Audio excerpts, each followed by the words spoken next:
और उसी संवाद में आगे हम आज स्वयंभू मनु और कर्दम मुनि, इन दोनों की संवाद के बारे में सुनेंगे। तो उससे पहले हम लोग प्रार्थना कर लेते हैं। ओम अज्ञानतिमिरन्धस्य ज्ञानाञ्जनशलाकया चक्षुरुन्मिलितं येन तस्मै श्रीगुरुवे नमः। श्रीचैतन्यमनोभीष्टं स्थापितं येन भूतले स्वयं रूपकदा मह्यं ददाति स पदान्तिकं। वन्देऽहं श्रीगुरोः श्रीयुतापदकमलं श्रीगुरून् वैष्णवांश्च। श्रीरूपं सागरजातं सहगना रघुनाथान्वितं तं सजीवं साद्वैतं सावधूतं परिजनसहितं कृष्णचैतन्यदेवं श्रीराधा कृष्णपादान् सहगना ललिता श्रीविशाखान्वितांश्च। नमः ओं विष्णुपादाय कृष्णप्रेष्ठाय भूतले श्रीमते भक्तिवेदांत स्वामिनिति नामने। नमस्ते सरस्वते देवे गौरवाणी प्रचारिणे निर्विशेष शून्यवादी पाश्चात्य देशतारिणे। वाञ्छाकल्पतरुभ्यश्च कृपा सिन्धुभ्येव च पतितानां पावनेभ्यो वैष्णवेभ्यो नमो नमः। जय श्री कृष्ण चैतन्य प्रभु नित्यानंद श्री अद्वैत गदाधर शिवासादि गौर भक्तवृंद। हरे कृष्णा कृष्णा कृष्णा हरे हरे, हरे राम राम राम हरे हरे। हरे कृष्णा। आज हम लोग स्वयंभू मनु और कर्दम मुनि इनका संवाद सुनेंगे। तो पहला हम थोड़ा सा इनके बारे में बता देते हैं। तो जो स्वयंभू मनु है वो ब्रह्मा जी के बहुत सारे जो पुत्र हैं उनमें से एक हैं और उनको 12 महाजनों में से एक कहा जाता है। तो 12 जो महाजन हैं कहते हैं ये धर्म के विशेषज्ञ हैं और इनको ही धर्म अच्छे से पता है। स्वयंभू नारद शंभु कुमार कपिलो मनु प्रहलादो जनको भीष्मो बलिर वैशाखी वयम। तो स्वयंभू मुनि में सबसे पहले आता है। फिर नारद मुनि, शंभु मतलब भगवान शिव। तो स्वयंभू नारद शंभु कुमार, 4 कुमार जो ब्रह्मा जी के पुत्र हैं। कपिल देव के बारे में ही ये चर्चा चल रही है। जो कर्दम मुनि है वो कपिल देव जी के पिता है। तो एक महाजन के बारे में चर्चा और दूसरे महाजन के पिता के बारे में चर्चा हो रही है। इन दोनों के बीच में चर्चा हो रही है। कुमार कपिलो मनु मतलब स्वयंभू मनु। प्रहलाद महाराज, जनक महाराज, भीष्मदेव, बलि महाराज, वैशाखी मतलब सुखदेव गोस्वामी, और वयम मतलब ये जो श्लोक है ये यमराज जी कह रहे हैं। तो यमराज, तो ये सब के सब कौन है? ये सब धर्म को जानने वाले हैं। इसलिए इनकी बीच में जो चर्चा हो रही है ये बहुत महत्वपूर्ण है। तो जब वो मैत्री मुनि बताते हैं कि कैसे वराहदेव पृथ्वी को बचाते हैं जो कि गर्भोदक सागर में डूबी हुई थी, और उसके बाद स्वयंभू मनु को आगे राज्य करने का मौका मिलता है। तो एक साधारण सी बात है कि इनके मन में प्रश्न आता है। हमारे नारद इनका विदुर जी के मन में प्रश्न आता है कि ठीक है, आगे शंभु मनु ने राज्य किया और वो तो महाजन है, तो उन्होंने कैसा राज्य किया? तो वो कहते हैं कि उस राज्य के बारे में हम थोड़ा सा सुनना चाहते हैं। तो उन्होंने कैसे शासन किया? इसलिए वो कहते हैं कृपया करके स्वयंभू मनु का जो कुल है उसके बारे में हमको बताइए, क्योंकि उनका जो कुल है बड़ा विख्यात है। हमको बताइए कैसे प्रियव्रत महाराज और उत्तानपाद इन दोनों ने पृथ्वी की रक्षा की और उसको 7 द्वीपों में विभाजित किया। कृपया करके बताइए मनु की जो प्रसिद्ध जो पुत्री है देवहूति, जो कर्दम मुनि से जिनका विवाह हुआ था, उनको इतने बड़े जो योगी हैं, बल्कि भगवान के अवतार हैं, कपिल देव, जिनका मंदिर हम दिखते हैं वहां पे गंगा सागर में, तो उनके बारे में बताइए कि उन दोनों का विवाह कैसे हुआ। और बाद में बताइए कि रुचि के साथ और दक्ष के साथ में उनकी जो अन्य दो पुत्रियां थी, आकुति और प्रसूति, उनका विवाह कैसे हुआ। तो इस तरह से स्वयंभू मनु के 5 बच्चे थे, 2 बेटे 3 बेटियां। तो अगर हम उनका विवरण सुनेंगे तब हमको समझ में आएगा स्वयंभू मनु क्या है। तो कौन कौन है उसमें? प्रियव्रत महाराज। प्रियव्रत महाराज वो राजा हैं जो अपनी शुद्ध भक्ति के लिए जाने जाते थे। और जब सूर्य एक जगह जाता है तो दिन होता है, दूसरी जगह रात होती है, तो उस सूर्य के अंधकार को दूर करने के लिए वे स्वयं अपने रथ में जाते थे, और दूसरी ओर जहां रात होती थी वहां भी सुबह हो जाया करता था। मतलब कभी रात होती नहीं थी प्रियव्रत महाराज के समय में। तो ये प्रियव्रत महाराज है, उनके रथ के चक्के से 7 द्वीपों का निर्माण हुआ। तो ये है प्रियव्रत महाराज। फिर उत्तानपाद, उत्तानपाद के पुत्र हुए ध्रुव महाराज, जिनको भगवान के साक्षात दर्शन हुए, जो भगवान के शुद्ध भक्त कहलाते हैं। फिर 3 बेटियां थी, आकुति, देवहूति, प्रसूति। आकुति का विवाह हुआ ऋषि रुचि के साथ, और उनके पुत्र हुए यज्ञ, जो कि भगवान के अवतार है।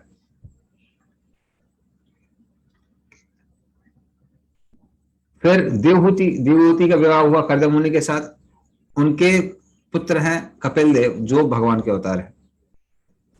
प्रसूति का विवाह हुआ दक्ष के साथ, दक्ष की पुत्री हैं सती, और सती का विवाह हुआ भगवान शिव के साथ, मतलब शिव जी उनके दामाद हैं।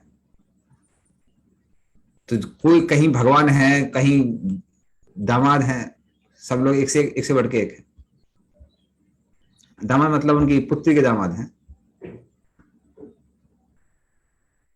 तो सिर्फ हम देख सकते हैं उनका जो पूरा का पूरा परिवार है, उसमें एक से एक श्रेष्ठ लोग हैं। तो ये है सांबू मनु।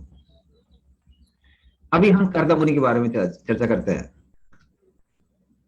ताकि हमको समझ में आए कर्दम मुनि कौन है। तो कर्दम मुनि ब्रह्मा जी के पुत्र हैं, और उनको आदेश मिला ब्रह्मा से कि आप 10,000 वर्षों तक तपस्या कीजिए।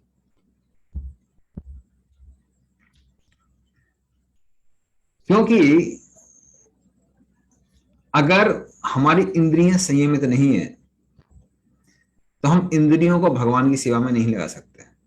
और हम देखते हैं वैदिक समाज में ये प्रथा है, या फिर प्रथा बोलिए, या फिर प्रथा, या फिर जो वैल्यू सिस्टम है, वो वैल्यू सिस्टम क्या है?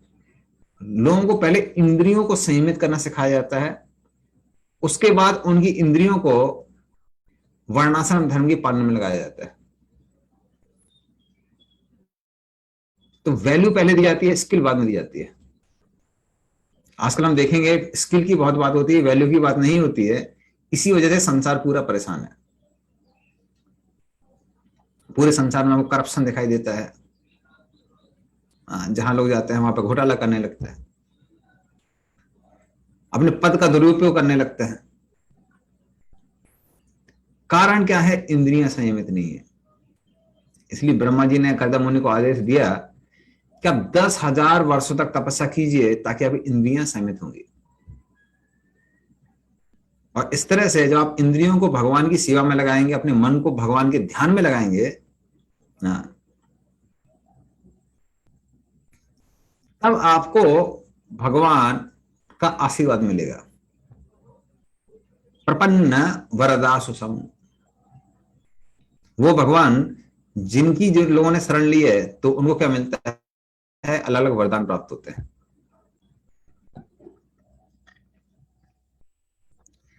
तो उस तरह से वो तपस्या करते हैं 10,000 वर्षों तक, जैसा कि उनके पिता ने कहा था।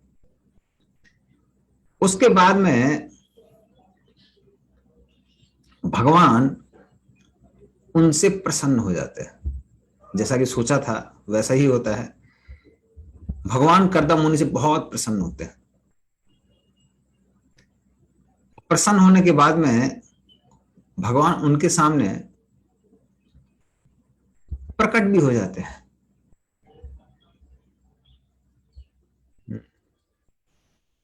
क्योंकि बहुत सारे योगियों का, ज्ञानियों का लक्ष्य है जीवन का कि भगवान हमारे सामने प्रकट हों। तो भगवान इस तरह से कर्दम मुनि के समक्ष प्रकट भी होते हैं।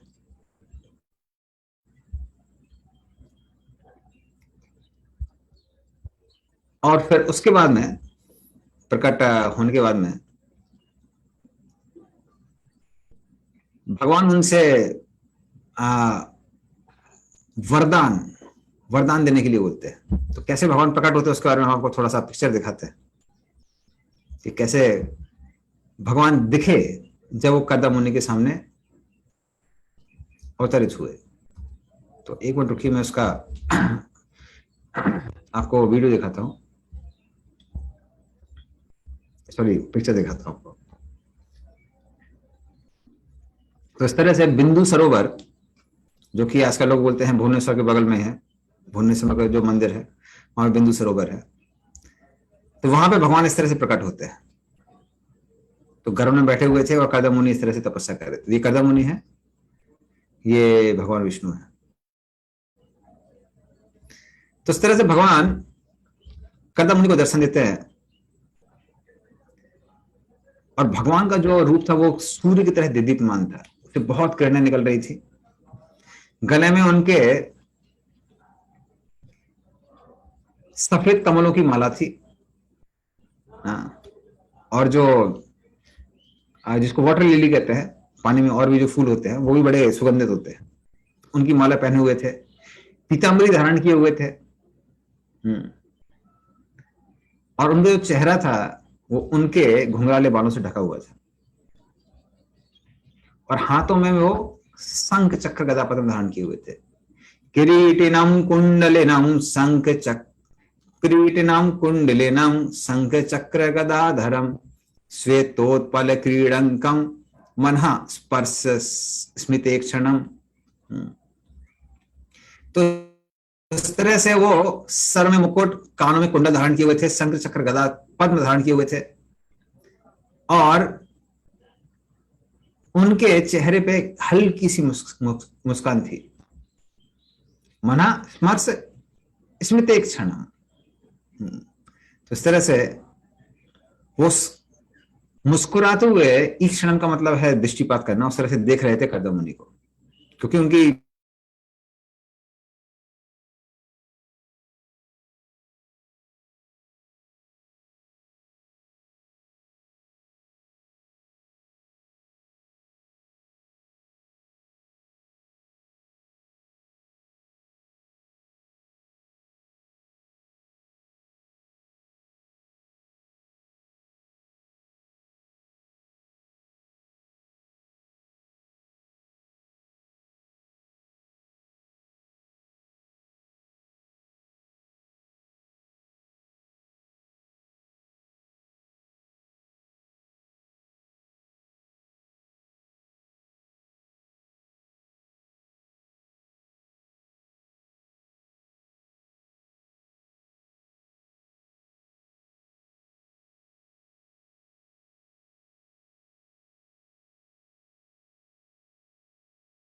हरे कृष्ण, तो बीच में थोड़ा डिस्कनेक्ट हो गया था। तो जैसा कि हम बता रहे थे कि वैकुंठ में जब हमने चतुर्थ कुमारों का सेक्शन जब हमने डिस्कस किया था, तो हमने देखा था कि कैसे सभी लोग वहां पर कैसे होते हैं, चार हाथों के होते हैं।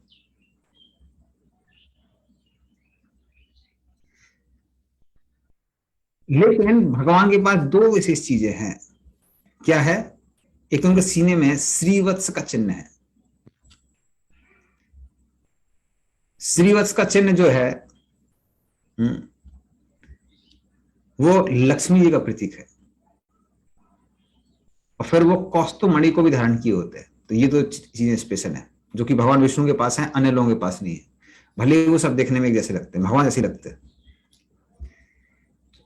और जब वो इस तरह से हवा में विराजमान थे, किसके द्वारा? क्योंकि वो गरुण जी के ऊपर बैठे हुए थे, तो उनके जो चरण थे वो गरुण जी के कंधे पे थे। तो गंदे गरुड़ जी हवा में थे और भगवान उनके कंधों पर खड़े हुए थे। वो आप देख सकते हैं, जो हमने तस्वीर भी शेयर की है। कर्दमुनि जब भगवान को देखते हैं पूर्ण रूप से प्रसन्न हो जाते हैं, क्योंकि उनको मालूम था कि अब मेरी इच्छाएं पूरी होने वाली हैं। और इस तरह से, क्योंकि स्वाभाविक रूप से उनका जो प्रेम था भगवान की प्रति अब उमड़ पड़ता है, वो भगवान को दंडवत प्रणाम करते हैं और हाथ जोड़ के भगवान से अलग अलग प्रार्थनाएं करते हैं। तो यहां पे जो बताया है, यहां पे उनको बताया कि ये स्वाभाविक प्रेम था उनका, क्योंकि स्वाभाविक रूप से हर कोई भगवान से प्रेम करता है। कुछ लोग जानते हैं, कुछ लोग नहीं जानते हैं। तो हमारे जो कृष्णा बुक है, कृष्णा बुक में बीटल्स के जो सबसे फेमस सिंगर हैं, जिनका नाम अमिताभ बच्चन से बहुत प्रसिद्ध है, जॉर्ज हैरिसन। तो जॉर्ज हैरिसन बहुत सीरियस भक्त थे इस्कॉन के। तो वो उसमें प्रीफेस में लिखते हैं कृष्णा बुक में, everybody searching for Krishna, some know some don't know. सब भगवान को ही ढूंढ रहे हैं, किसी को पता है किसी को नहीं पता है। ऐसा वो क्यों बोलते हैं? वो इसलिए बोलते हैं क्योंकि हम इस संसार में जाने अनजाने में उस व्यक्ति से संबंध बनाना चाहते हैं, उस वस्तु को प्राप्त करना चाहते हैं जिसमें 6 ऐश्वर्य है और आदान प्रदान करने की पूरी क्षमता है, जो प्रेम का प्रतीक है। ये सारी की सारी चीजें भगवान में पाई जाती है। जैसे कि शक्तिशाली जो प्रति लोग हैं, माइक टाइसन वगैरह, या फिर जो WWF के WWE, अभी कुछ तो बदल गया है, उसके जो फाइटर वगैरह है, उनके लोग आकर्षित होते हैं क्योंकि उनके पास शक्ति है। तो धनवान लोग हैं, उनकी श्रेणी बदलती रहती है, ऊपर नीचे होते रहते हैं। सादा भी मार्क जुकरबर्ग है, कोई तो है। तो उनके वो लोग आकर्षित होते हैं क्योंकि उनके पास धन है। जो टीवी स्टार्स हैं, सिनेमा स्टार्स हैं, वो लोग सुंदर दिखते हैं, मॉडल्स वगैरह हैं, उनके लोग आकर्षित होते हैं क्योंकि उनके पास सौंदर्य है। तो इस तरह से ये सारे जो ऐश्वर्य हैं हर व्यक्ति के पास कुछ सीमा तक रहते हैं और कुछ समय के लिए रहते हैं। इसलिए हर साल जो है अमीर आदमी बदलता रहता है, रैंक 1, शक्तिशाली लोग बदलते रहते हैं, सुंदर लोग बदलते रहते हैं, प्रसिद्ध लोग बदलते रहते हैं, लोग बदलते रहते हैं, क्योंकि जो ऐश्वर्य है कुछ सीमित समय तक होता है। लेकिन भगवान के पास सारे 6 ऐश्वर्य पूर्ण रूप से हमेशा के लिए रहते हैं। और सिर्फ भगवान ऐश्वर्य वाले नहीं है, भगवान आदान प्रदान करने में बहुत सक्षम है। इसलिए हम उस व्यक्ति के साथ में रहना चाहते हैं जो हमसे प्रेम करता है। भगवान से ज्यादा कोई प्रेम नहीं कर सकता है। इसलिए हर कोई किसको ढूंढ रहा है? कृष्ण को ही ढूंढ रहा है। बस बात यह है, कुछ लोग सही जगह ढूंढ रहे हैं, कुछ लोग गलत जगह ढूंढ रहे हैं। जो भक्त हैं वो सही जगह ढूंढते हैं, जो वाकई अभक्त है वो गलत जगह ढूंढते हैं।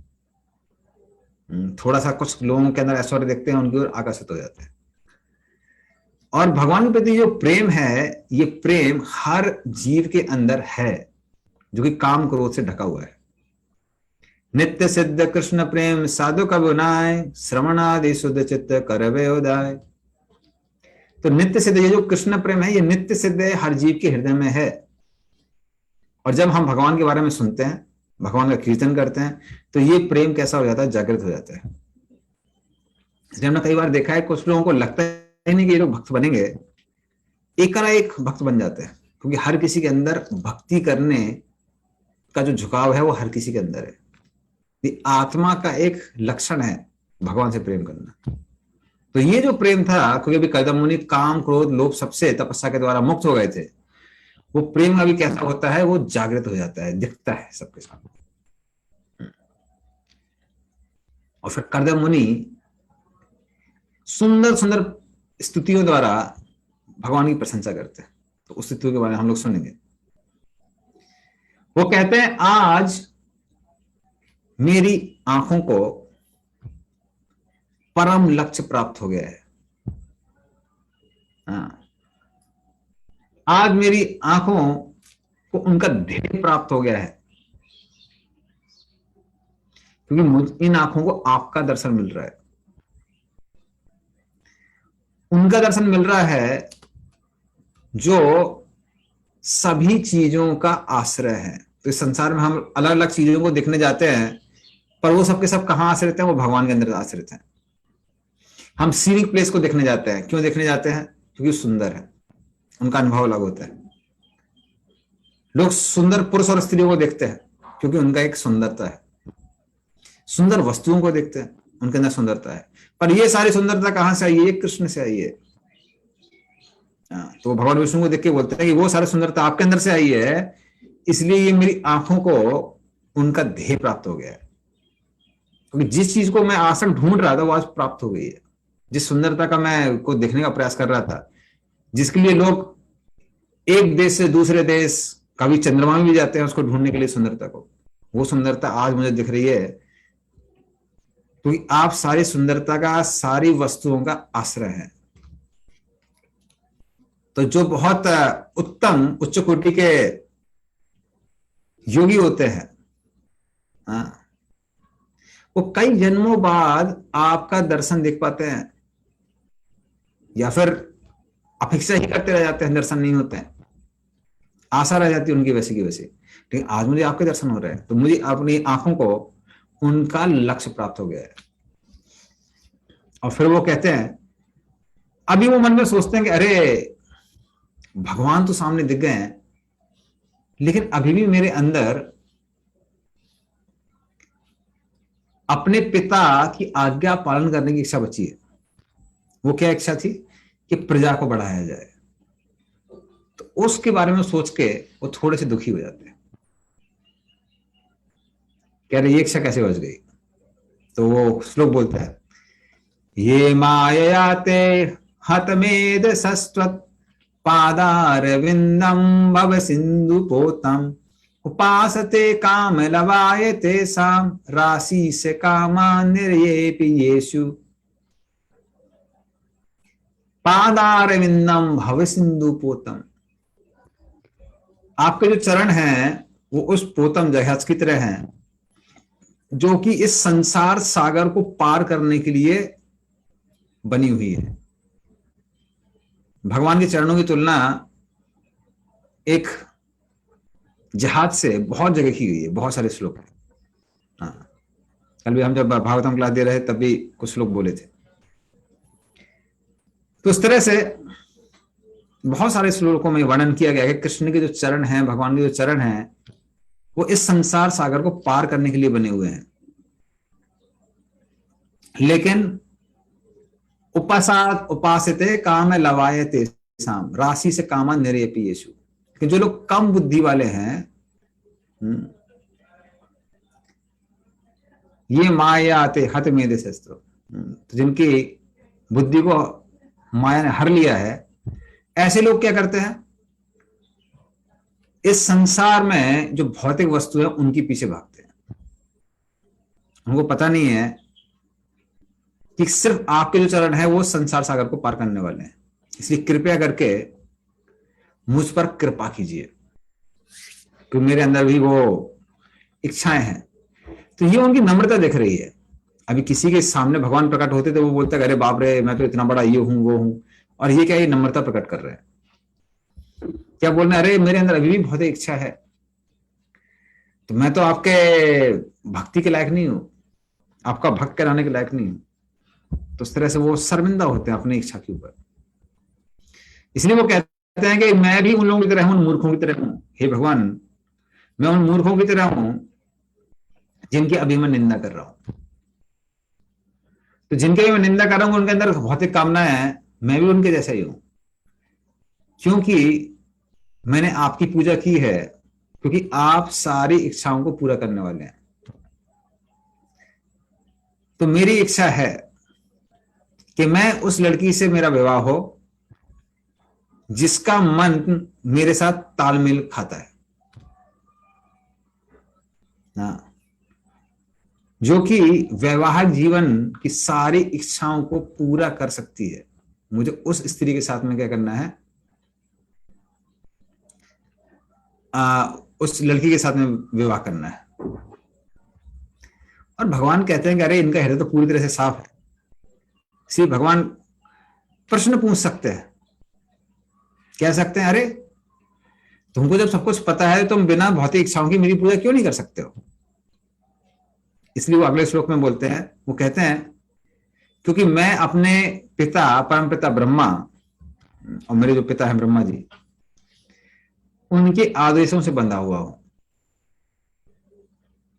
तो आपने ब्रह्मा जी को आदेश दिया कि प्रजा का विस्तार कीजिए, ब्रह्मा जी ने मुझे ही आदेश दिया कि मुझे भगवान की इच्छा पूरी करना है, आप प्रजा के विस्तार में मेरी मदद करो। तो आप तो सबके स्वामी हैं, ब्रह्मा जी के भी स्वामी हैं। तो आपकी इच्छा जो है उसको पूरा करना जीवन का लक्ष्य है। तो आपकी इच्छा ब्रह्मा जी ने धारण की, ब्रह्मा जी की इच्छा मैं धारण कर रहा हूं, तो क्या करूं। अगर मैं आपकी इच्छा को पूरा नहीं करूंगा तो क्या बचेगा जीवन में। इसीलिए आपके आदेश अनुसार, आपके दिशा निर्देश अनुसार हर कोई इस संसार में बंधा हुआ है। जैसे कभी कभी जानवर को हम लोग रस्सी से बांध देते हैं, उस तरह से हर व्यक्ति बंधा हुआ है और हर व्यक्ति अपनी अपनी इच्छाओं को पूरा करने का प्रयास कर रहा है। तो फिर भगवान के मन में प्रश्न आ सकता है कि अरे भाई जब आप भी भौतिक इच्छाओं से बंधे हुए हैं तो दूसरों को भर्त्सना क्यों कर रहे हैं। हाँ,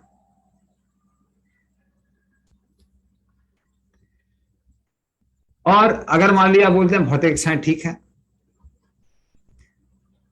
तो फिर जो लोग इस संसार में विरक्त हैं, अपने माता पिता को बड़ा कष्ट देते हैं, हाँ, तो उनको तो कुछ प्राप्त होता नहीं है, तो क्या वो बेकार है। तो या तो भौतिक इच्छा रखने वाले बेकार हैं या फिर जो लोग विरक्त हैं वो बेकार है। तो क्या ठीक है क्या गलत है बताइए जरा। तो भगवान ऐसा प्रश्न पूछ सकते हैं। तो वही बड़ा प्रसिद्ध श्लोक बोलते हैं, लोकां सलोकानुगतान् पशूंसा हित्वा श्रितस्ते चरणात् पत्रम परस्परम तद गुणवाद सीधु पीयूष निर्यापित ध्येय धर्म। तो इन संसार के जो लोग हैं, लोकांश लोकानुगतान, लोकानुगतान मतलब इस संसार के जो लोग हैं जो कि पूरे भौतिकवाद में फंसे हुए हैं और उनके जो अनुचर हैं जो उनके पीछे पीछे वैसा ही काम करते हैं। जैसा कि आपने देखा हो जो हीरो हीरोइन जैसा हेयर स्टाइल रखते हैं, भले वो मुर्गा स्टाइल हो कौवा स्टाइल हो, लोग वैसे ही हेयर स्टाइल रख लेते हैं।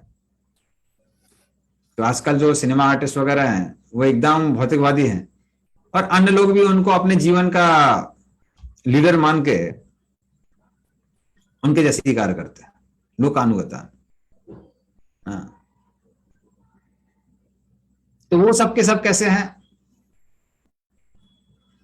वो आपके चरणों का आश्रय नहीं लेते। इसीलिए वो इस शरीर के साथ प्राप्त होने वाले जो दुख हैं उनसे कष्ट भोगते हैं, संसार में फंसे रहते हैं। लेकिन जो आपके भक्त हैं, हित्वा सितस्ते चरणात् पत्रम, जिन्होंने आपके चरणों का आश्रय लिया हुआ है, कैसे आश्रय लिया हुआ है, परस्परम तद्गौरवादी सिद्धू, आपकी जो कथा है उसका जो लोग आस्वादन करते हैं, उसमें आनंद लेते हैं। तो पूरा संसार जो है वो भौतिकवाद के नशे में डूबा हुआ है, और लेकिन आपके जो भक्त हैं वो आपकी कथा के नशे में डूबे रहते हैं। तो ये भी एक अलग तरह का नशा है, आनंद है। ऐसे लोग देह धर्म पीयूष निर्यापित धर्म, ऐसे लोग शारीर के कष्ट से बच सकते हैं। तो ऐसा नहीं कि भक्तों के जीवन में रोग नहीं होते हैं, कष्ट नहीं होते हैं, लेकिन वो उनको ज्यादा प्रभावित करते नहीं, ये कहने का मतलब है। वो उसके बावजूद भगवान की भक्ति करते रहते हैं और भक्ति से जो आनंद है उसको प्राप्त करते रहते हैं, जिसके द्वारा शरीर के जो रोग है, कष्ट हैं, उनको बहुत ज्यादा प्रभावित नहीं करते। रिसेंटली जब कोविड हुआ था तो उसमें कई भक्त हमारे भी गुजरे इस्कॉन के। तो उसमें एक है पंगानंगी प्रभु, तो यही कलकत्ता में एडमिट थे। तो उनको समझ में आ गया था कि शायद शरीर छोड़ना पड़ेगा। लेकिन वो ज्यादा दुखी नहीं थे। वो जो नर्स लोग वहां पे थी, नर्स लोगों से बोल रहे थे, कहते मैं गोलोक जाऊंगा, मरने के बाद मैं गोलोक जाने वाला हूँ, भगवान के धाम जाने वाला हूँ, आई गो टू गोलोक। तो सारे नर्स लोग सोचने लगेंगे गोलोक जा रहे हैं मतलब मरने वाले हैं। तो बोले आप क्यों गोलोक जाएंगे, ये जो कोरोना वायरस है ये गोलोक जाएगा। तो वो जोरों से हंस रहे थे। ये जस्ट मृत्यु के निकट होने की, निकट के समय की बात है, ऐसे समय कोई हंसता है क्या?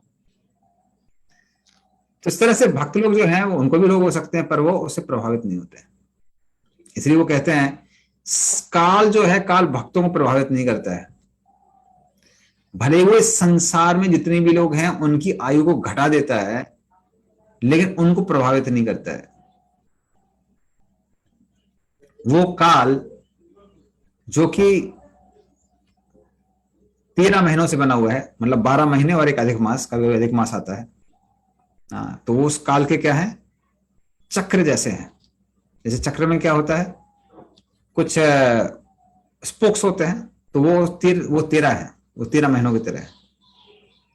उसमें 360 ज्वाइंट है, जो 360 दिन और रात की तरह उनकी तुलना की गई है। क्योंकि वैदिक गणना के अनुसार 360 दिन होते हैं, वो 365 66 वाला वो चक्कर नहीं होता है, 360 की गणना होती है। जो उसका रिम है पहिए का, जैसे साइकिल के पहिए में रिम होता है, वो 6 अलग अलग ऋतुओं के अनुसार है। जैसे अभी मार्ग शीर्ष चल रहा है, जस्ट चालू हुआ है कल से। और 4-4 महीने के जो 3 ग्रुप है, जैसे अभी जो काल चल रहा है उसको पित्त काल कहते हैं, अभी पीछे वात काल निकल गया है, या चतुर्मास जो उसको बोलते हैं। और उसके बाद में फिर कफ काल होता है, जिसमें कोरोना बढ़ता रहता है आपका मार्च के बाद में, उससे कफ रिलेटेड जो डिसीजेस में बढ़ते हैं। इसलिए 4-4 महीने के जो 3 ग्रुप हैं उनको उसका नेव कहा गया है, पहिए का। और इस तरह से जो काल चक्र जोर जोर से घूम रहा है और सबकी आयु को घटा रहा है।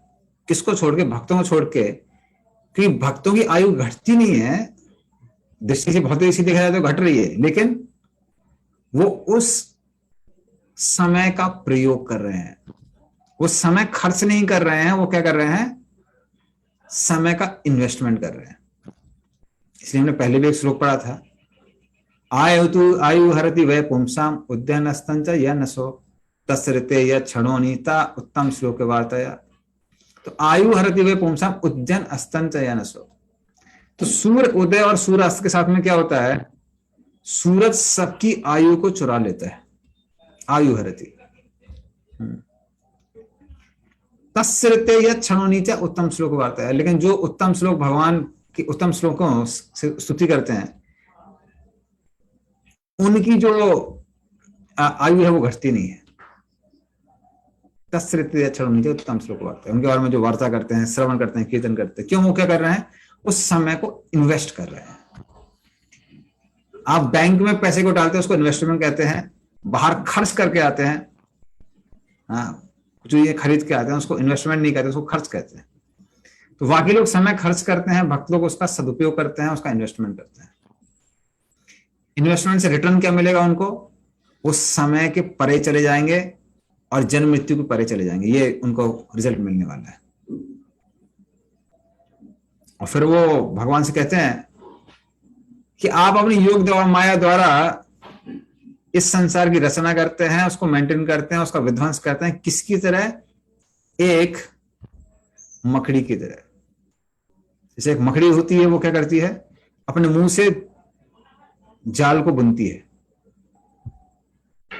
उस जाल में आप देखना, मकड़ी नहीं फंसती है, कीड़े फंस जाते हैं। उसी तरह से भगवान इस योग माया को के द्वारा जो संसार का निर्माण करते हैं, उसमें हम जैसे कीड़े मकोड़े जो जीवों को फंस जाते हैं, लेकिन भगवान नहीं फंसते हैं। भगवान अपनी माया से कैसे फंसेंगे? इसलिए कई बार लोग कृष्ण के ऊपर ही दूसरा ऊपर करने लगते हैं। अरे कृष्ण ने ऐसा क्यों किया, वैसा क्यों किया। अरे वो माया में फंसने वाले नहीं, आप फंसने वाले हैं। आप अपनी चिंता करिए, उनकी चिंता मत करिए। फिर उसको मेंटेन करते हैं। और जिस तरह से वो मकड़ी क्या करती है, तो पहले तो उसको मेंटेन करती है और फिर क्या करती है, मकड़ी अपने ही जाल को खा जाती है। तो कीड़ों को भी वो मकड़ी वैसी खाती है, आप कभी ध्यान से देखिए। वो क्या करते हैं, कीड़ा उसमें फंस जाता है, कीड़े को गोल गोल करके लपेट देती है और फिर उसको कीड़े को खा जाती है। तो उस तरह से जाल को ही पूरा खा जाती है। उसी तरह से भगवान अपनी योग माया द्वारा संसार का निर्माण करते हैं, उसको मेंटेन करते हैं और फिर उसी को विध्वंस कर लेते हैं। संसार भगवान के शरीर से निकलता है जब महाविष्णु सांस छोड़ते हैं, और जब सांस लेते हैं वापस पूरा जो ब्रह्मांड है वो महाविष्णु के अंदर प्रवेश कर जाता है। तो ये सब भगवान ऐसा करते हैं। इसलिए वो कहते हैं कि हे भगवान, भले ही आपकी इच्छा नहीं है कि संसार का निर्माण किया जाए, क्योंकि संसार में बहुत सारे दुख हैं, लेकिन क्योंकि जीवों की इच्छा है कि अपनी इंद्रियों की तृप्ति करें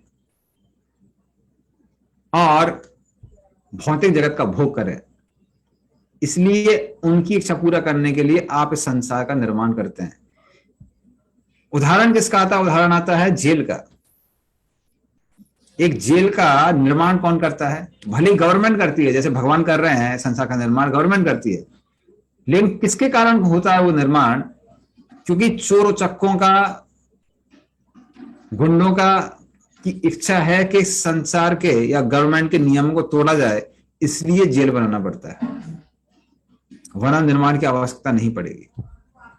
उसी तरह से जब जीवों की इच्छा होती है कि हमको कृष्ण के साथ में आनंद नहीं लेना है, कृष्ण जैसा आनंद लेना है, कृष्ण बनने का प्रयास करना है, तब इस संसार का निर्माण होता है।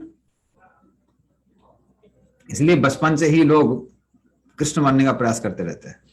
छोटा बच्चा रोता है सबको आकर्षित करने के लिए। कृष्ण इस आध्यात्मिक जगत के केंद्र है, तो छोटा बच्चा भी इस भौतिक जगत का केंद्र बनने का प्रयास करता है। बड़े होते हैं तो लोग या तो क्लास में फर्स्ट आने का प्रयास करते हैं, आकर्षण करने की कोशिश करते हैं, वो नहीं होता तो सबसे ज्यादा शैतानी करने का प्रयास करते हैं। हीरो नहीं बनेंगे तो विलेन बनेंगे। तो पूरा जीवन भर लोग यही प्रयास करते रहते हैं। घर में सास बहू में झगड़ा चलता रहता है, कौन मुखिया रहेगा। आदमी सोचता है मैं मुखिया हूं, लेकिन सास बहू में कंपटीशन चलती रहती है, कौन मुखिया बनेगा। तो हर कोई संसार में भगवान बनने का प्रयास कर रहा है, और इसीलिए भगवान ने इस जगत का, इस जेल का क्या किया है? निर्माण किया है। इसलिए वो कहते हैं कि हे भगवान, कृपया करके मुझ पर आहुति की कृपा प्रदान कीजिए। क्योंकि आपका जो ये रूप है, ये रूप तो इस भौतिक जगत का नहीं है, ये आध्यात्मिक जगत का है। आपका रूप जो है वो क्षणिक नहीं है, वो परमानेंट है, और जो कि तुलसी की पत्तियों से सुगंध देता है। इसलिए मैं आपके चरण कमलों पर नमस्कार करता हूं, जो कि शरण लेने के योग्य हैं। आप सब पे कृपा करते हैं, कृपया करके मुझ पे भी कृपा कीजिए। तो भले मेरे अंदर भौतिक इच्छाएं हैं, लेकिन आप चाहें तो मुझे वैराग्य प्रदान कर सकते हैं। आपके लिए कुछ मुश्किल नहीं है। आपने तो पूरे संसार सागर का निर्माण किया है, आप वैराग्य तो हमको दे ही सकते हैं। क्योंकि ये भी तो आपके निर्माण का लक्ष्य है। इस भौतिक जगत का आपने निर्माण क्यों किया है? क्योंकि जीवों की इच्छा है आपसे अलग भोग करने की, और आप लोगों को दिखाना चाहते हैं कि अगर मुझसे दूर रहोगे तो खुश नहीं रहोगे। जैसा एक और उदाहरण आता है, कभी कभी जो छोटी सी बच्ची है वो माँ से बोलती है कि मैं भी किचन में जाके कुकिंग करूंगी। माता को पता है कि अगर ये तवे पे हाथ रख देगी तो हाथ जल जाएगा। बच्ची मानती नहीं है। जब बच्ची जिद करती है तो माँ क्या करती है? तो किचन टॉर्चर दे देती है। छोटी सी तुम्हारी गैस है, गैस सिलेंडर है, इसमें अपना रोटी बनाओ, चावल बनाओ। और लड़की भी अपना पूरा कहती है ठीक है ये मेरी किचन है, मैं इसमें पकाऊंगी। वो प्रयास करते करते करते करते अब थक जाती है।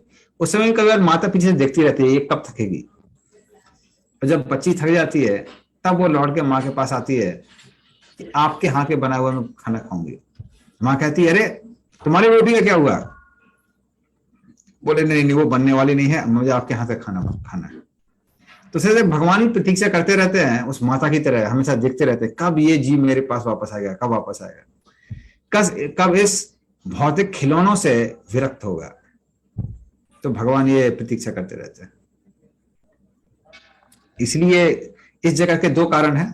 पहला, जीवों की भौतिक इच्छाओं को पूरा करने का मौका देना। दूसरा, उनको विरक्त करके अपने पास वापस बुलाना। इसलिए भगवान इन दो कारणों से इस जगत का निर्माण करते हैं। तो इस तरह से भगवान कर्दम मुनि को देखते हैं और उनको देखकर करुणावश मुस्कुराते हैं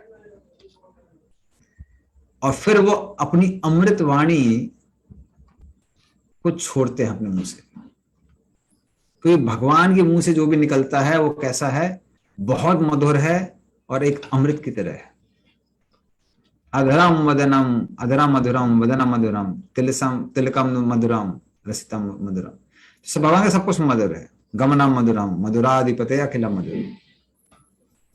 तो भगवान का सब कुछ मधुर है। तो उस मधुर भाषा में भगवान अब कर्दम मुनि से कहते हैं, वो कहते हैं तुम चिंता मत करो, तुम्हारे बोलने से पहले ही जैसी ही तुमने इच्छा की कि तुमको एक उचित पत्नी प्राप्त हो, मैंने उसका अरेंजमेंट कर दिया है, चिंता मत करो। जिस चीज के लिए तुमने मेरी पूजा की थी वो अरेंजमेंट मैंने कर दिया है।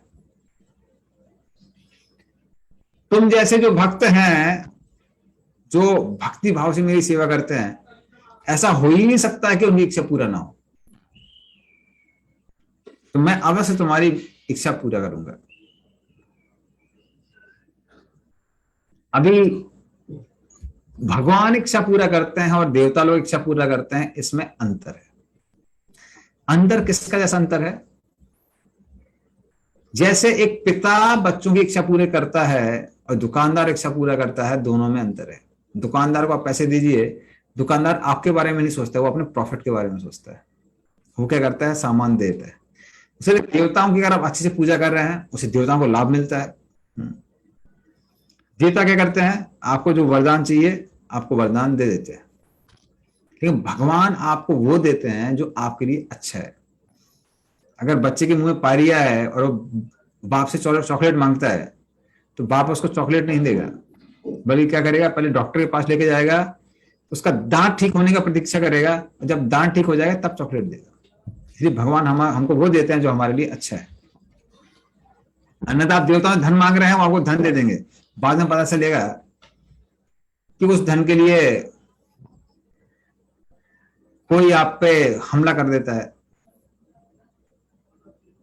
या फिर उस धन की वजह से आपके सगे संबंधियों से अच्छा खासा झगड़ा हो जाता है। तो उसके देवता लोग चिंता नहीं करते, भगवान उसकी चिंता करते हैं। तो इसलिए भगवान बोलते हैं कि आपके जैसे जो भक्त हैं, जो भक्ति भाव के साथ मेरी पूजा करते हैं, मेरी सेवा करते हैं, उनकी इच्छाएं कभी अपूर्ण नहीं रह सकती है। इसलिए आप चिंता मत करिए, जैसी आपने इच्छा की मैंने अरेंजमेंट चालू कर दिया। पूछने की तो दूर की बात है। तो स्वयंभू मनु जो कि एक आदर्श राजा है,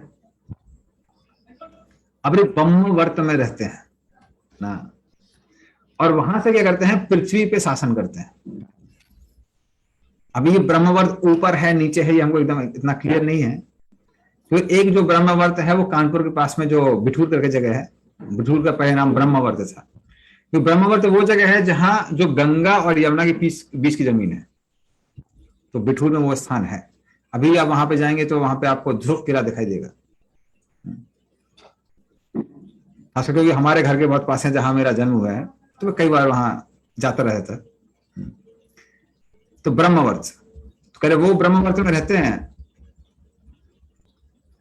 और परसों के दिन वो अपनी पत्नी शत्रुपा को लेकर आपको देखने के लिए यहां पर आ रहे हैं। उनकी एक पुत्री है जो अभी विवाह के योग्य हो गई है, बड़ी हो गई है। वो बहुत सुंदर है और सभी गुणों से संपन्न है, जिसका नाम है देवहूति। तो उसके वो अपने माता पिता के साथ आएगी और स्वयंभू मनु और शत्रुपा उनको आपको दे देंगे, क्योंकि आप उसके लिए एकदम उचित हैं। अब ये भौतिक दृष्टिकोण से देखेंगे तो उचित अनुचित समझ में नहीं आएगा। कहाँ ये तपस्वी 10,000 सालों तक तपस्या की है, हाँ, तपस्या के लिए अपने भौतिक संसाधन कोई उनके पास है नहीं। और कहाँ ये सिर्फ राजपुत्री सम्राट नहीं, मनु की पुत्री है, और इतनी सुंदर कहलाती हैं। कहते हैं कि देवहूति इतनी सुंदर थी कि एक बार एक गंधर्व अपने विमान में स्वयंभू मनु के का जो महल है उसके ऊपर से जा रहे थे, तो छत के ऊपर देवहूति बॉल से खेल रही थी। उसको देख के गंधर्व इतना आकर्षित हो जाता है कि अपने विमान से नीचे गिर जाता है, इतनी सुंदर थी देवहूति। तो वो राजकन्या जिसने कभी भी महल के बाहर अपना कदम नहीं रखा था, उनके बारे में भगवान बोल रहे हैं कि नहीं नहीं, उचित है आपके लिए। कारण क्या है कि भौतिक समाज में भले विवाह हो, व्यवसाय हो, विद्या ग्रहण हो, हर चीज का लक्ष्य एक था, वो क्या है, भगवत प्राप्ति। तो देवहूति ने जब सुना कि कर्दम मुनि को भगवान के दर्शन हुए हैं या दर्शन होने वाले हैं, शायद नारद मुनि आके उनको खबर देते हैं, तो उन्होंने बोला मैं इसी पति को प्राप्त करना चाहती हूँ। भले उसके पास धन नहीं है, लेकिन एक चीज तो पक्का हो गया है कि वो भगवान को बहुत प्रिय है और वो भगवान के पास वापस जाने वाला है। तो उससे अगर मैं विवाह करूंगी तो मुझे जीवन का लक्ष्य प्राप्त हो जाएगा, मुझे भी भगवान प्राप्त हो जाएंगे। तो उस तरह से ये दृष्टिकोण था पहले का। और शंभु मनु भी ऐसा नहीं दुखी होते हैं, अरे कहाँ हमारी फूल सी राजकुमारी, कहाँ वो तपस्या के साथ में रहेगी वन में, क्या क्या दुख उसको देखना पड़ेगा, वो चिंता नहीं थी। उनको मालूम था जिसने भगवान के दर्शन किए उसे विवाह करेंगे तो हमारी पुत्री को जीवन का लक्ष्य प्राप्त हो जाएगा। इसलिए भागवतम में एक श्लोक आता है 5वें स्कंद में, हम लोग उसका बाद में डिस्कशन करेंगे। स्वजनो न सस्यात पिता न सस्यात जननी न सस्यात न गुरु च सस्यात न मोचित यम संप्रयुक्त मृत्यु। जो जन्म मृत्यु के चक्कर से मुक्त नहीं करा सकता है उसको कभी भी पिता, गुरु आदि की पदवी नहीं लेनी चाहिए, देवता की पदवी नहीं लेनी चाहिए। अगर कोई पिता बन रहा है उसको ध्यान रखना चाहिए कि हमारी जो संतान है उसको जन्म मृत्यु के चक्कर से मुक्त कराना है। तो शंभु मनु एक आदर्श हैं, आदर्श मनुष्य हैं, सभी मनुष्यों के परम पिता कहा जाता है, तो वो उसका उदाहरण प्रस्तुत करते हैं। तो वो कहते हैं कि वो आएंगे और आपके साथ में विवाह कराएंगे। तो जैसा आपके मन में इच्छा थी कि जैसी स्त्री के साथ शादी हो, उस आपकी सारी इच्छाओं को पूरा करने वाली है। ये भगवान किसको बोल रहे हैं, कर्दम मुनि को। तो जल्द ही वो आपकी बन जाएगी और आपकी सेवा करेगी, जो जो भी आपकी इच्छाएं उसको पूरा करेगी, और फिर उसके द्वारा आपको 9 पुत्रियां प्राप्त होंगी। और फिर भगवान असली आशीर्वाद देते हैं। तो पहले बोलते हैं भगवान के 9 पुत्रियां आएंगी जिनकी अलग अलग ऋषियों से विवाह होगा जिनका। और अभी जैसे कि मैंने तुमको बोला कि तुम्हारा हृदय जो है मेरी आज्ञा का पालन करने से शुद्ध हो गया है, क्योंकि जो भगवान की आज्ञा थी वो भगवान ने किसको दी, ब्रह्मा जी को, ब्रह्मा जी ने इनको दी। उस एक आज्ञा का तुमने पालन किया तो अभी तुम्हारा हृदय शुद्ध हो गया है, और तुमने सारे जो कार्य किए हैं वो मात्र मुझे प्राप्त करने के लिए किए हैं। इसीलिए अंतोगत तुमको मेरी प्राप्ति होगी। तो मृत्यु पश्चात तुम किसको प्राप्त करोगे, मुझे प्राप्त करोगे। तो तुमको अपने जीवन का लक्ष्य प्राप्त हो जाएगा, तुम चिंता मत करो। हाँ, तो उस तरह से सारे जो गृहस्थ हैं उन पर करुणा करने के लिए ये दूसरा जो वरदान है भगवान देने जा रहे हैं। तो पहला तो उन्होंने दिया कि आपकी इच्छा पूरी हो जाएगी, दूसरा मृत्यु के पश्चात आप मुझे प्राप्त करोगे, दूसरा आशीर्वाद था। और तीसरा आशीर्वाद क्या है, तीसरा आशीर्वाद है तुम मेरा दर्शन करोगे हाँ, सारे जीवों को मेरे अंदर देखोगे और मुझे सारे जीवों के अंदर देखोगे। मतलब तुमको वो इच्छा प्राप्त होगी, वो दृष्टि प्राप्त होगी जिससे तुम हमें कभी भी मुझसे अलग नहीं रहोगे। तो ये तीसरा वरदान है।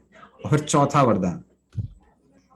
वरदान कहते हैं, मैं स्वयं कपिल देव बन के देवहूति के द्वारा तुम्हारी 9 पुत्रियों के साथ में प्रकट होऊंगा। तो मैं स्वयं तुम्हारा पुत्र बन के आऊंगा। तो ये इच्छा कर्दम मुनि ने प्रकट नहीं की, लेकिन कर्दम मुनि की भक्ति को देखे किसने प्रकट की? भगवान ने स्वयं प्रकट की। जैसे भक्ति सिद्धांत सती कहा करते थे, आप भगवान को देखने का प्रयास मत कीजिए, ऐसी भक्ति कीजिए कि भगवान आपको देखना चाहे। सभी लोग भगवान को देखना चाहते हैं, लेकिन भगवान की ऐसी सेवा करनी चाहिए कि भगवान देखना चाहते हैं, अरे कौन सा मेरा भक्त था जो इतनी अच्छी सेवा कर रहा है। और फिर भगवान बोलते हैं, और मैं फिर देवहूति को अपनी शिक्षाएं दूंगा, जिसके बारे में हम लोग आगे चर्चा करेंगे। कपिल मुनि की देवहूति को शिक्षाएं, और तत्व संहिता, अलग अलग तत्वों का विश्लेषण करूंगा उनको।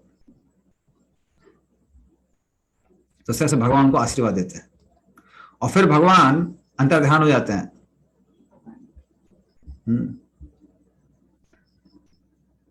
तो सरस्वती निकट, नदी के निकट जो ये बिंदु सरोवर है, वहां से भगवान अंतर्ध्यान हो जाते हैं। पता नहीं चलता भी कहां हुआ, कहां चले गए। लेकिन कर्दम मुनि देख पाते हैं कि वो कहां जा रहे हैं, वैकुंठ की ओर जा रहे हैं। और जाते समय वो ध्वनि सुनते हैं, किसकी? गरुड़ के पंखों की ध्वनि। गरुड़ जी जब अपने पंखों को हिलाते हैं तो उसमें से सामवेद के श्लोक प्रकट होते हैं। इसलिए समझ में आता है गरुड़ जी भी साधारण नहीं है, भगवान के वाहन अलग है। और कर्दम मुनि वहीं पर बिंदु सरोवर के बगल में मनु महाराज की प्रतीक्षा करते रहते हैं। और मनु महाराज यहाँ एरोप्लेन में, अपने विमान में अपनी पत्नी और पुत्री के साथ सब जगह विचरण कर रहे थे। और विचरण करते करते करते करते वो कर्दम मुनि की कुटिया में आते हैं।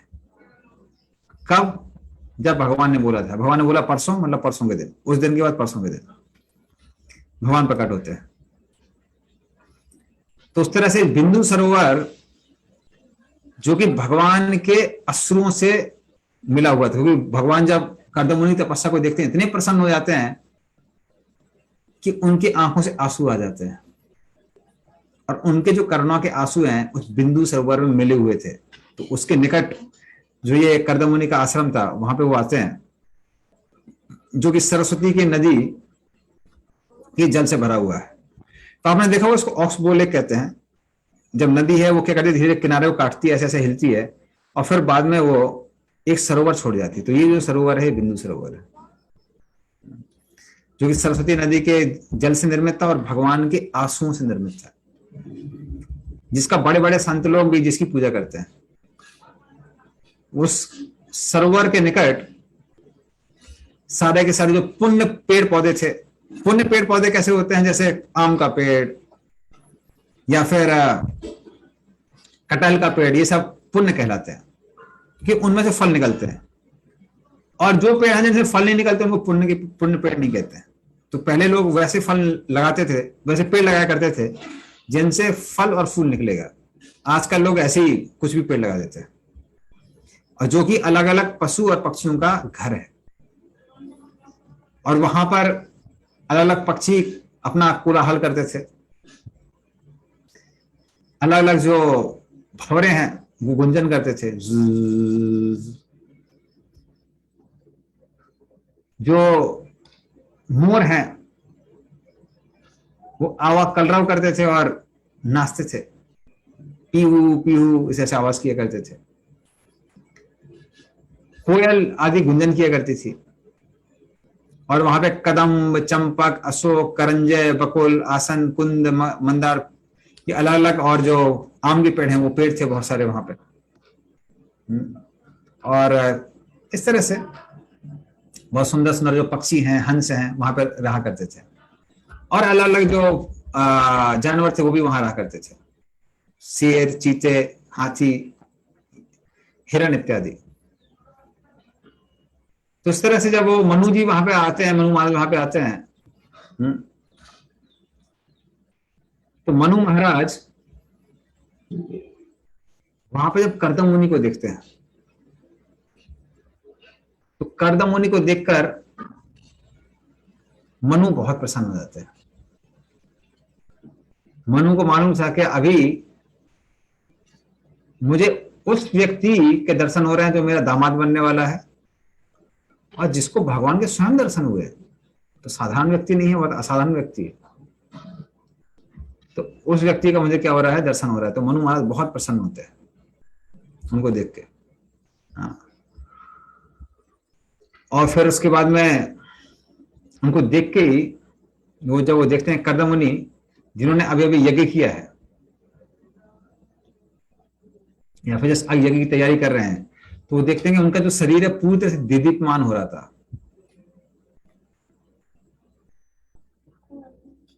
क्यों? क्योंकि उन्होंने तपस्या की थी, और दूसरा भगवान के का दृष्टिपात उनकी ओर हुआ था। भगवता स्निग्ध अपांग अवलोकनाथ। तो भले ही वो तपस्या के कारण उनका जो शरीर था बड़ा पतला था, लेकिन बड़ा दीदीप्यमान दिख रहा था, क्योंकि उनके ऊपर भगवान का दृष्टिपात हुआ था। और जब वो कर्दम मुनि के शब्दों को सुनते हैं तो उनको ऐसा लगता है मान लिया कोई अमृत कान के अंदर डाल रहा है। तद्व्याहृतामृतम कला पीयूष श्रवणेन। तो इस तरह से उसको देख के सुन के वो बड़ा प्रसन्न होते हैं। वो देखते हैं उनका वो लंबे कद के थे, आंखें एकदम कमल की तरह, बाल पूरे के पूरे जैसे साधु के बाल होते हैं चिपके हुए वैसे बाल थे, और कपड़े फटे हुए थे, क्योंकि कभी वो खरीदने के जाते नहीं थे। और उनके शरीर में कपड़ों में मिट्टी लगी हुई थी। कुछ उनके पास में मणियां भी थी, लेकिन वो रत्न जो थे, रत्नों को घिसा नहीं था, इसलिए उनकी चमक नहीं दिखाई दे रही थी। और जब कर्दम मुनि देखते हैं कि मनु महाराज प्रणाम कर रहे हैं, कर्दम मुनि तुरंत उनको उनका सत्कार करते हैं, और वो भी उनका आदर करते हैं, और मनु चुपचाप वहां बैठ जाते हैं। लेकिन भगवान के शब्दों को सुन के कर्दम मुनि अभी मनु महाराज को कहते हैं, कर्दम मुनि महाराज को कहते हैं, मनु महाराज को कहते हैं, अरे आप तो सब जगह यहां विचरण करते हैं ताकि जो दुष्ट लोग हैं उनका दमन किया जा सके, इसलिए आप भगवान हरि की रक्षा करने वाली शक्ति के द्योतक हैं। तो राजा लोग क्या करते हैं, दुष्टों का दमन करते हैं ताकि अच्छे लोग जो हैं वो आराम से भगवान की भक्ति कर सके। तो वो भगवान की दमन करने वाली शक्ति के प्रतीक कहलाते हैं। तो सूर्य चंद्र अग्नि इंद्र वायु वरुण ये सबके सब एक अच्छे राजा के अंदर निवास करते हैं। इसी तरह से आपके अंदर वो सारे के सारे राजा लोग निवास कर रहे हैं। कहने का मतलब क्या है कि जो राजा होता है वो सारे देवताओं का प्रतीक कहलाता है। जैसे देवता लोग भगवान के बताए हुए नियमों के अनुसार कार्य करते हैं, राजा भी वैसे ही कार्य करता है। इसलिए वो कहते हैं मैं आपको प्रणाम करता हूं, क्योंकि आप भगवान विष्णु के प्रतीक हैं।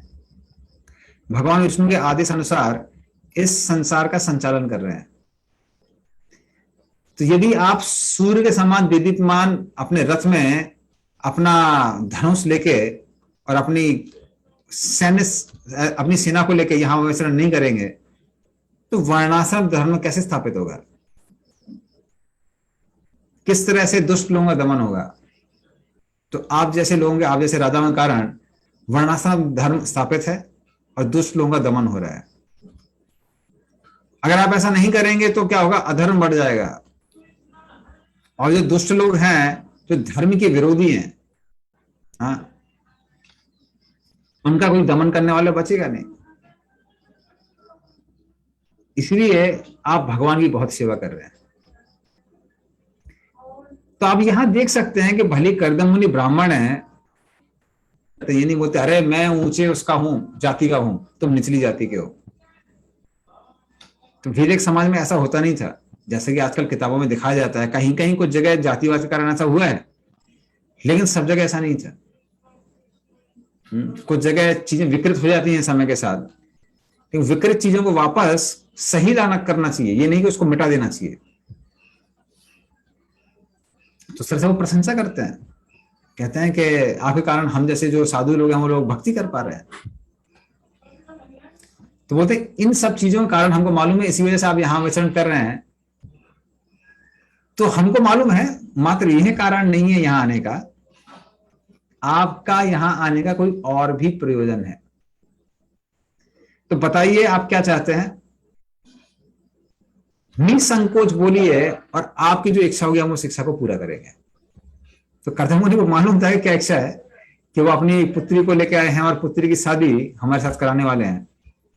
इसलिए कहते हैं कि आप चिंता मत करिए, आप निसंकोच बोलिए, जो आपकी इच्छा होगी उसको हम पूरा करेंगे। तो इस तरह से